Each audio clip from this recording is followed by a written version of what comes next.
Si nous ne savons pas qui nous sommes en Christ et nous sommes sous la condamnation tout le temps, et nous n'avons pas de paix ni de joie, quel genre de publicité sommes-nous en tant que chrétiens? Nous semblons avoir été baptisés dans du jus de citron.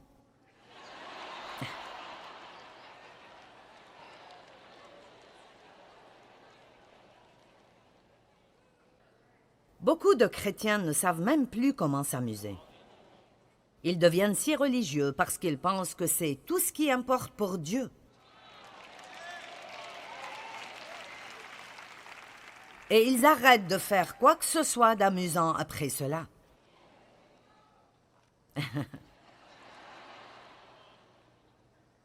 Vous savez, je pense que beaucoup de femmes chrétiennes croyantes qui veulent vraiment que leur mari soit sauvé, essayez donc de vous amuser un peu plus avec lui.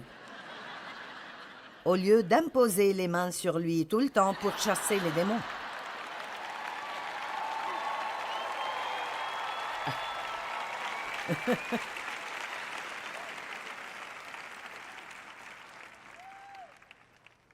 Il verra peut-être la vie joyeuse que vous avez et voudra la même.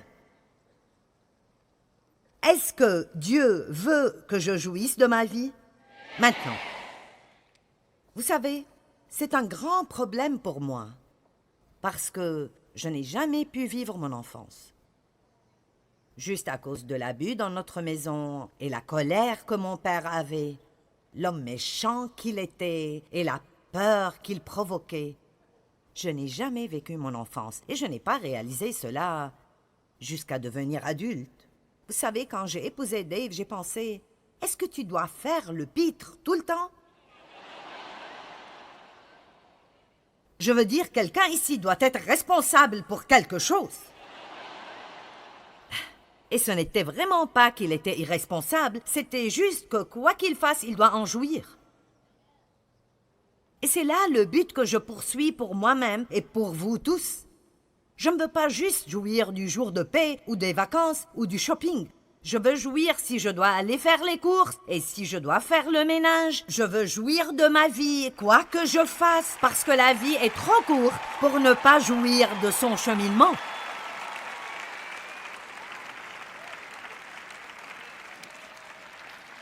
Eh bien, dites-moi, comment puis-je jouir du ménage? Je nettoie, ils salissent, je nettoie, ils salissent, je nettoie, ils salissent. Disons plutôt, Dieu merci, j'ai une maison à nettoyer.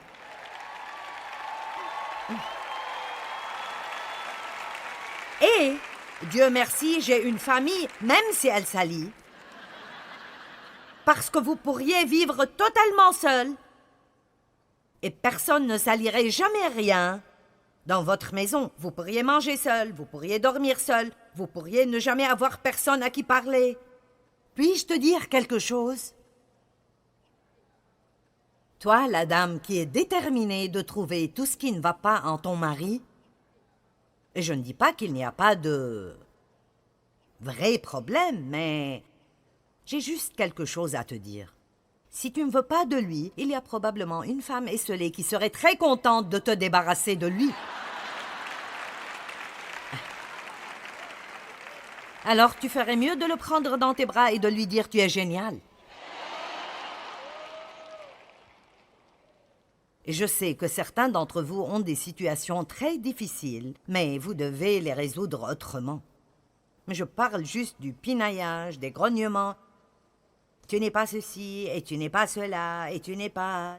Je faisais cela avec Dave une fois. Tu sais, tu dois être plus agressif. Tu dois être plus agressif. Tu dois prendre plus d'opportunités. Tu dois... Il a dit, remercie Dieu parce que je suis comme je suis, parce que sinon tu ne ferais pas ce que tu fais.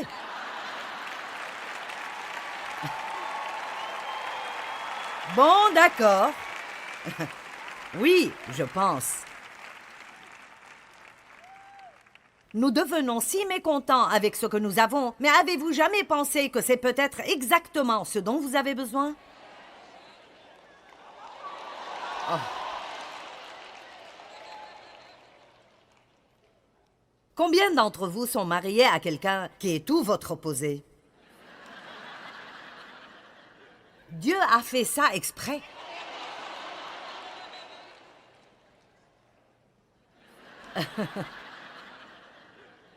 Voici notre problème. Nous épousons quelqu'un qui n'est pas comme nous, et puis nous passons notre vie à essayer de le changer.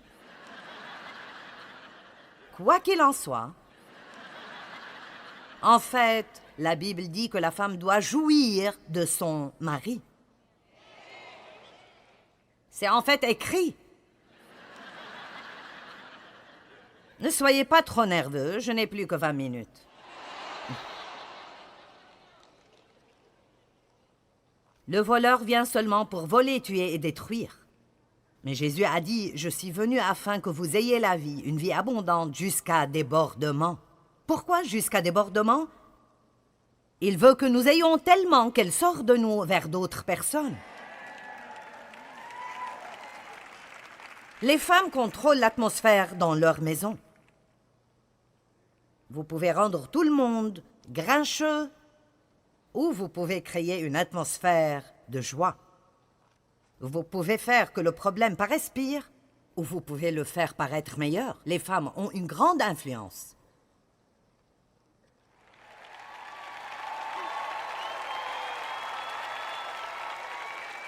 Allez les femmes! Amen! Vous savez, nous allons tous quelque part. Nous sommes tous en chemin. J'ai pensé écrire un livre intitulé « Mon cheminement avec Dieu » parce que c'était vraiment un cheminement. Nous avons tous des buts et des rêves, mais très peu de gens jouissent vraiment du chemin. La vie ne se rapporte pas à la destination. Elle ne se rapporte vraiment pas à la destination. C'est comment vous y allez. C'est vraiment comme ça. Elle se rapporte à comment vous y allez. Et comment vous y allez est vraiment votre décision. Ça se rapporte à prendre une bonne attitude, position mentale et pensée. Vous savez, nos pensées, la façon dont nous pensons est connectée à tout le reste de ce que nous faisons. C'est mon nouveau livre, La connexion de la pensée. Comment notre pensée est connectée à nos paroles et à nos émotions et à toutes nos actions et à comment nous traitons les gens, comment nous nous associons à nous-mêmes et à Dieu. Faites plus attention à ce que vous pensez et comprenez que vous n'avez pas besoin d'être une décharge mentale où le diable peut jeter n'importe quelle mauvaise chose.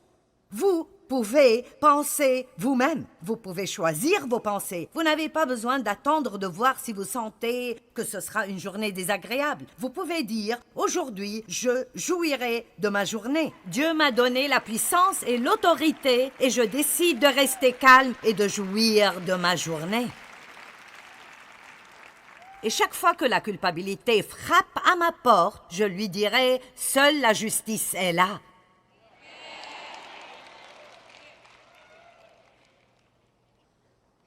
C'est là la vie plus profonde. Si je dis j'enseignerai à propos de la vie plus profonde, vous direz « Oh !» Certaines personnes sont si profondes qu'elles ne savent plus où elles sont.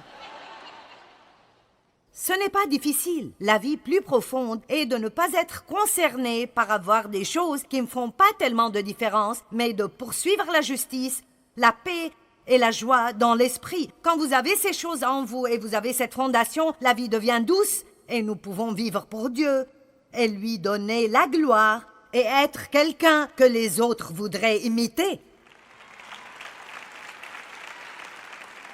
Est-ce que les gens veulent être comme vous?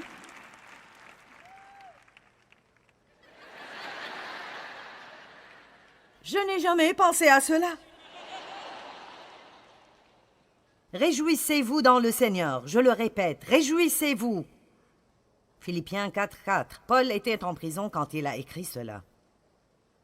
Néhémie 8:10. La joie de l'Éternel est votre force. Ne vous affligez donc pas, car la joie de l'Éternel est votre force. Je vous le dis, la joie. Et la joie n'est pas l'hilarité extrême tout le temps. Elle peut l'être, mais la définition va en fait de l'hilarité extrême à un plaisir calme. Et je dirais que la plupart du temps, je vis dans ce plaisir calme. Amen. Vous savez, quand je dis soyez joyeux, ça ne veut pas dire que vous faites Vous savez. Pour être honnête, parfois, ces gens me tapent sur les nerfs. Oh. Parce que la vie est réelle et il y a des choses dont on doit s'occuper. Et clairement, vous ne pouvez pas rigoler tout le temps, tous les jours, mais vous pouvez avoir un plaisir calme. En Dieu, mets ta joie et il comblera les vœux de ton cœur. C'est juste ce bon vieux sens commun pratique. Ce sont des choses que vous pouvez prendre avec vous et vous direz « Je vis la vie plus profonde ». Et les gens ne sauront pas de quoi vous parlez, mais ils voudront ce que vous avez. Il y a des façons d'augmenter votre joie exprès. D'abord, faites attention à votre santé. Parce que je serai honnête avec vous, si vous avez des problèmes de santé dont vous ne vous occupez pas, tout le reste sera dur. Je ne savais pas que j'avais des problèmes de thyroïde et j'ai atteint un point dans ma vie où je sentais que chaque matin, quand je me levais, je ne pouvais me réjouir de rien avant près de 11 heures. Je ne me sentais pas bien, je me traînais partout. Et je suis allée chez un bon nutritionniste qui a découvert que j'ai une condition unique de thyroïde et il y a 2 différents types de thyroïde et l'une était 3 et l'autre était 4. Mon T3 ne se convertissait pas en T4, alors même si dans les tests médicaux je paraissais être dans la marge de la bonne santé, c'était toujours trop bas pour moi. Et ils m'ont traité pour que je puisse avoir une thyroïde à peu près normale et vous ne croirez pas la différence. Et vous savez quoi? Demandez-vous toujours d'abord si vous êtes déprimé tout le temps, si c'est spirituel, si c'est l'attitude. Allez là d'abord. Mais si vous croyez vraiment que vous n'avez pas une mauvaise attitude et que votre relation avec Dieu est solide, alors ne vous asseyez pas à ne rien faire. Faites-vous examiner par quelqu'un de bien et voyez s'il y a quelque chose qui cause cela et auquel vous ne pouvez rien.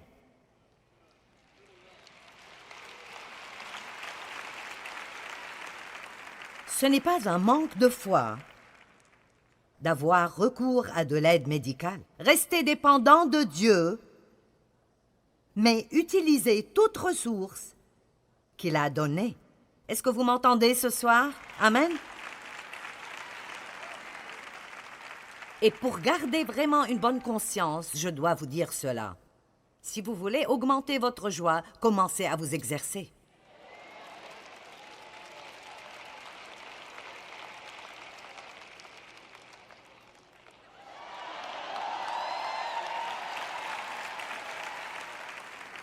Ce bras aura bientôt 71 ans.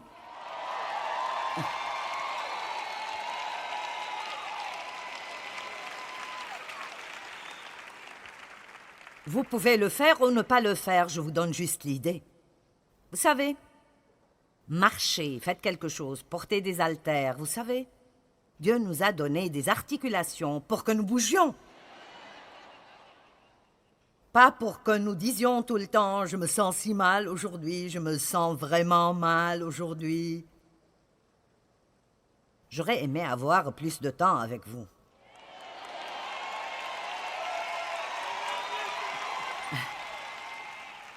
Bon, maintenant, voici comment vous pouvez augmenter votre joie. Numéro 1, n'essayez pas de tout résoudre vous-même et faites confiance à Dieu. Eh bien, je ne comprends pas. Je ne comprends juste pas. Et je suis si confus. Et je ne comprends pas. Si Dieu ne vous dit rien, n'essayez pas de comprendre. Vous allez être plus confus. Soyez à l'aise quand vous ne savez pas. C'est un bel endroit de paix. Eh bien, qu'est-ce qui a causé ceci? Je ne sais pas. Soit j'ai fait quelque chose de bien ou quelque chose de mal, mais Dieu peut s'en occuper.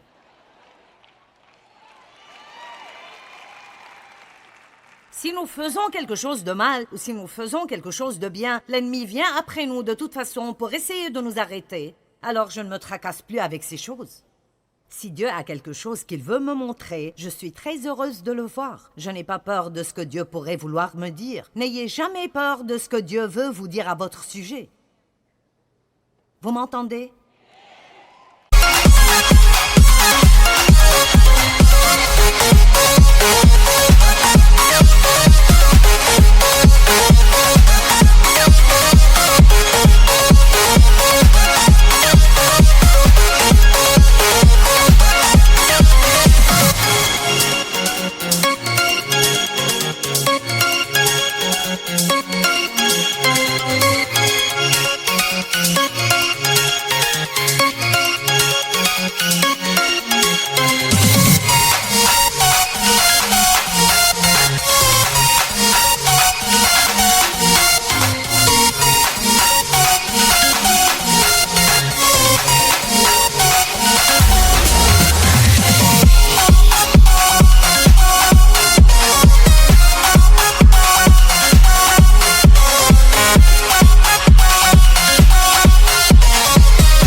N'ayez jamais peur de quoi que ce soit que Dieu veut vous dire à votre sujet. Prenez-le en entier. Dites Dieu, tu as raison, j'ai tort. Toi seul peux me changer. Me voici, je t'appartiens, travaille en moi.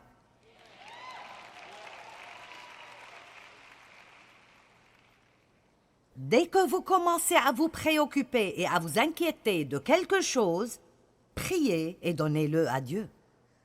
Vous savez, nous ne prions pas après avoir fait tout ce que nous savons faire. Dieu, j'ai essayé de faire tout ce que je sais faire, alors je suppose qu'il n'y a plus rien à faire excepté de prier. La prière n'est pas la dernière option, c'est un recours initial.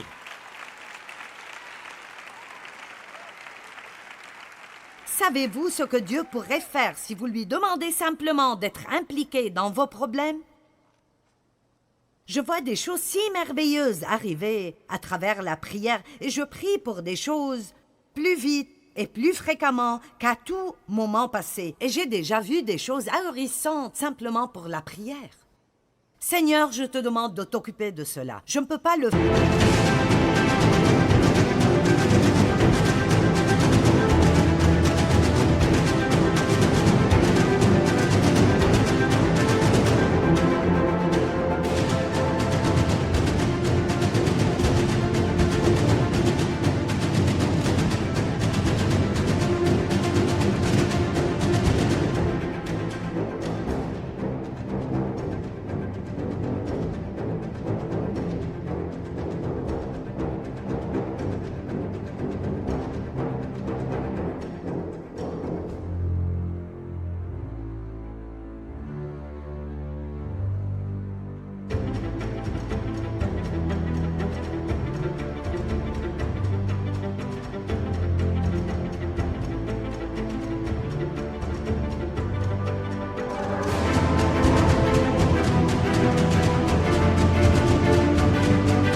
Faites-le.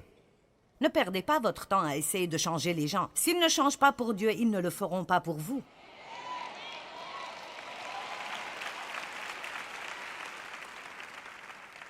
Arrêtez d'essayer de sauver des gens qui ne veulent pas être sauvés.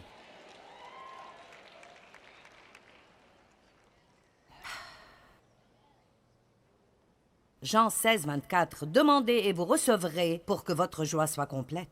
N'est-ce pas magnifique? Demandez et vous recevrez pour que votre joie soit complète. Philippiens 4, 6. Ne vous inquiétez de rien, mais en toute chose, demandez à Dieu par des prières et des supplications avec reconnaissance. Verset 7. Alors la paix qui surpasse tout entendement gardera votre cœur et votre pensée en Jésus-Christ. Est-ce que la préoccupation résout le problème? La suivante. Restez positif tout le temps et croyez. Romains 15, 13 dit que la joie et la paix sont retrouvées dans la foi. Nous parlons de la justice, de la paix et de la joie. Où puis-je trouver la paix et la joie? Si j'ai perdu ma joie, où est la première place où chercher? Qu'est-ce que je crois? Qu'est-ce que je crois? Qu'est-ce que je pense? Comment est-ce que je regarde cette situation? Est-ce que je suis négative? Voici quelque chose que je fais presque chaque jour et je pense que c'est une bonne chose à faire dès que je me réveille. Parfois, avant même que je sorte du lit, je dis « Quelque chose de bien arrivera avec moi aujourd'hui et à travers moi aujourd'hui. »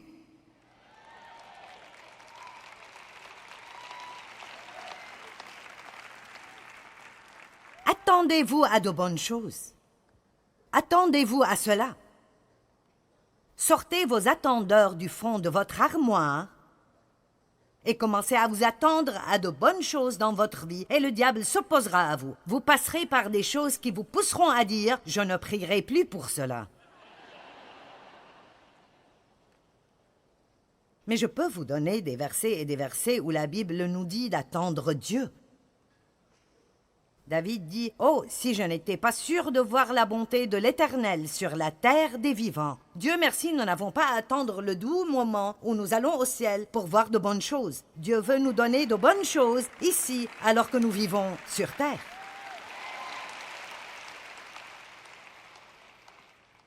Réjouissez-vous. Ne soyez pas si intense à propos de tout ce qui arrive. Oh!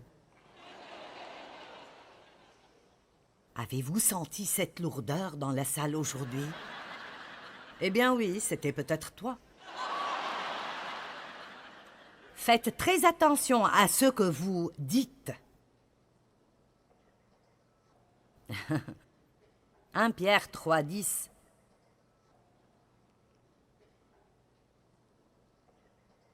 C'est là le jour que l'Éternel a fait. Vivons-le dans la joie et l'allégresse. Parlez à vous-même. Ma joie ne se base pas sur mes circonstances. Ma paix ne se base pas sur mes circonstances. Celui qui souhaite aimer la vie. Est-ce que vous voulez aimer la vie? Et voir des jours heureux, qu'ils paraissent ainsi ou pas. Donc il dit... Ayez de bons jours, même si vos circonstances sont mauvaises. Je n'invente pas cela. C'est juste là. Qu'il veille sur sa langue pour ne faire aucun mal et ne dise aucun mensonge. Il y a tellement de choses que nous disons avec désinvolture sans même réaliser ce qu'elles veulent dire. Mais est-ce que vous avez jamais dit à quelqu'un « Tu vas manger tes propres mots » ? Cela vient de la Bible. La Bible dit que nous devons manger nos propres mots. Proverbe 18, 20. Chacun, moralement, goûtera à satiété les fruits de ses paroles et se rassasiera de ce que ses lèvres ont produit, que ce soit bon ou mauvais. La mort et la vie sont au pouvoir de la langue qui aime se répandre en paroles, mangera ses fruits, la vie ou la mort. Vous n'aurez pas la joie si tout ce dont vous parlez est vos problèmes. Nous ne jouirons pas de la vie si nous nous réunissons dans de petits groupes et nous médisons à propos des autres. Ne passez pas votre heure de déjeuner assis à table au travail à parler de tout ce qui va mal dans cet endroit et tout ce qu'ils ne font pas et que vous n'avez pas. Si c'est tout ce dont tout le monde parle, alors si vous devez le faire, allez manger seul. Allez marcher et dites, Dieu, les choses pourraient être meilleures, mais je suis si reconnaissante d'avoir un travail. Merci Seigneur parce que j'ai un travail. Vous devez combattre le diable. Et la plus grande chose, la meilleure chose, êtes-vous prêts pour la grande finale? La meilleure chose, la meilleure d'elles, la plus grande, la chose la plus merveilleuse que vous pouvez faire pour augmenter votre joie est de faire quelque chose pour quelqu'un d'autre. Maintenant, cela est la façon la plus amusante d'avoir une meilleure vie. Si nous voulons vraiment jouir de nos vies, nous devons faire confiance en Dieu dans toute situation, rester positif et faire quelque chose pour aider quelqu'un d'autre.